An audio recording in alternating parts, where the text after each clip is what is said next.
কোনো ব্যক্তি মিথ্যা বলছে নাকি সত্যি বলছে কীভাবে বুঝবেন সেই নিয়ে আজকে কথা বলবো। দেখুন, হিউম্যান ব্রেন দুভাগে বিভক্ত। এক হচ্ছে রাইট ব্রেন আর একটা হচ্ছে লেফট ব্রেন। রাইট ব্রেনের কাজ কি? কোনো কিছু চিন্তা ভাবনা করা, কোনো কিছু ক্রিয়েট করা, কোনো ক্রিয়েটিভ বিষয় নিয়ে ভাবা, সেটা হচ্ছে রাইট ব্রেনের কাজ। আর লেফট ব্রেনের কাজ কি? লজিক্যালি অ্যানালাইজ করা, কোনো কিছু নিয়ে মানে লজিক্যাল বিষয়গুলো নিয়ে কথাবার্তা বলা, মেমোরি রিলেটেড কোনো কাজ করা, লজিক্যাল বিষয় নিয়ে ভাবা, অ্যানালাইজ করা, এইসব আর কি। তো যখন কোনো মানুষের সাথে আপনি কথাবার্তা বলছেন তখন দেখবেন তার চোখটা কোন দিকে যাচ্ছে। যদি তার চোখ বারে বার ডান দিক করে যায় তাহলে বুঝে নেবেন সে কিছু ক্রিয়েট করার চেষ্টা করছে। সে তার মানে সম্ভাবনা থাকে বেশিরভাগ ক্ষেত্রে, এটা সায়েন্স আছে, আপনারা গিয়ে রিসার্চ করতে পারেন অনলাইনে।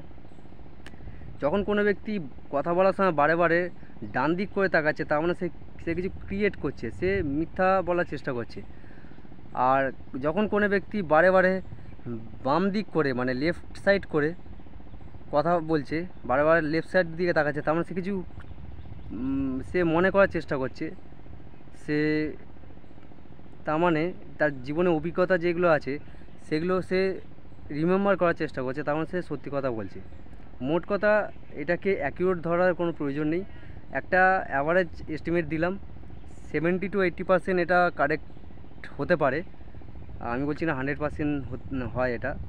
যখন আমাদের কি হয়, আমাদের চোখ আমাদের মনের, আমাদের ব্রেনের সাথে খুব ক্লোজলি কানেক্ট হয়ে থাকে। আমাদের চিন্তাভাবনা সেগুলো চোখের মাধ্যমে ফুটে ওঠে। আমাদের এই যে মুখশ্রী, এই মুখশ্রীর মধ্যে আমাদের ভেতরে কী চলছে সেটা এক্সপ্রেস করে দেয়। তো ফাইনালি একটা কথা বলবো, তবে হ্যাঁ, একটা কথা বলবো যে আগুন দিয়ে যেমন রান্না করা যায়, আগুন দিয়ে সেরকম অন্য কারো ক্ষতি করা যায়, কোনো কিছুকে পোড়ানো যায়।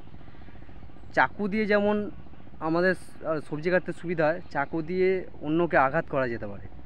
তো আপনার উপর নির্ভর করছে আপনি এটা কীভাবে ব্যবহার করছেন। এটাকে আপনি রিলেশনশিপেও অ্যাপ্লাই করতে পারেন, আপনার কেরিয়ারের ক্ষেত্রে অ্যাপ্লাই করতে পারেন, আপনার হেলথের ক্ষেত্রেও অ্যাপ্লাই করতে পারেন, আপনার যে রিলেশনশিপ আছে, আপনার যে ম্যারেজ লাইফ আছে, আপনার যে অন্যান্য যে ফ্রেন্ডস সার্কেল আছে বা অন্যান্য যে সম্পর্কগুলো আছে তার মধ্যে অ্যাপ্লাই করতে পারেন। তবে খুব ভেবে চিন্তা করবেন যাতে অন্যরা কেউ বুঝতে না পারে যে আপনি তাকে অ্যানালাইজ করছেন। এই তো মধ্য কথা। ফাইনালি একটা কথা বলবো, যখন কোনো ব্যক্তির সাথে আপনি কথা বলেন বারবার যদি তার চোখ যদি বারেবার বাম দিক করে যায় তাহলে সে সত্যি কথা বলছে, আর যদি তার চোখ বারে বারে ডান দিক করে যায় তাহলে সে মিথ্যা কথা বলছে, মানে সে কিছু ক্রিয়েট করার চেষ্টা করছে। তো আজকে ভিডিওটা এইটুকুনি। কেমন লাগলো নিচে কমেন্ট করে জানাবেন। যদি কোনো প্রশ্ন থাকে অবশ্যই কমেন্ট করবেন। সবাই ভালো থাকবেন, সুস্থ থাকবেন। ধন্যবাদ।